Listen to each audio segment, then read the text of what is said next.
Strategically placed between East and West, Penang was once known as the Pearl of the Orient, a focal point for Asia's ancient empires and Europe's colonial conquerors. In particular, the historic port of Georgetown. In 2008, this area was declared a UNESCO World Heritage Site. Georgetown oozes history. Just look at these beautiful colonial buildings here. Penang Island was claimed in the 18th century by Sir Francis Light on behalf of the British East India Company. And it became a really busy trading port, attracting settlers from Europe but also all over Asia. So Chinese and Indians came to join local Malays. And that sense of multiculturalism, the kind of melting pot, is reflected on every street. Okay, sit back, Multifaceted, multi-ethnic, multi-faith. The people and places reflecting layers of history and tradition, now officially recognised as something worth preserving.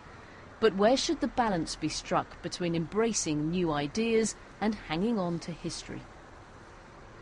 This building is often held up as the role model for restoration in Georgetown. This is the Chong Fat Si Mansion, and it was named after a man whose business empire grew to such an extent he earned the nickname of the Rockefeller of the East. Now, getting this back to its former glory has been a labour of love. The mansion is now run as an exclusive boutique hotel. And this is the inner courtyard of the house here, which is a Suzhou style, which is about 3,000 years old. The manager, Po Xiao, on hand to explain the origins of the artwork. Sitting here for breakfast, and you see the rain coming down, prepare better, and it's beautiful, beautiful. How long did it take, the restoration of this, to get it to a point where you could say that's as much as we can do? We started in 1990s, and we didn't start opening the house until 2000, which means over a period of 10 years. But the restoration itself should be about 7 to 8 years, and it took as long as the house was being built. But not everyone can afford to pay such attention to detail. Other parts of Georgetown are still waiting for their facelift. But the World Heritage status has given new impetus to efforts to bring these buildings back to life. Dusk. Above the rooftops, swiftlets gather, preparing to roost. Livelihoods depend on where they choose to make their nests. So you have two doors? Yeah. Another door. So much security. Few people get to see what lies beyond this point. The treasure hidden in the darkness. So you very quickly get used to that slight smell from the bird guano. Wow! Look at that, these swiftlets just flying all around the ceiling. And you can just see the start of the nest. They're just building the nest at this time of year.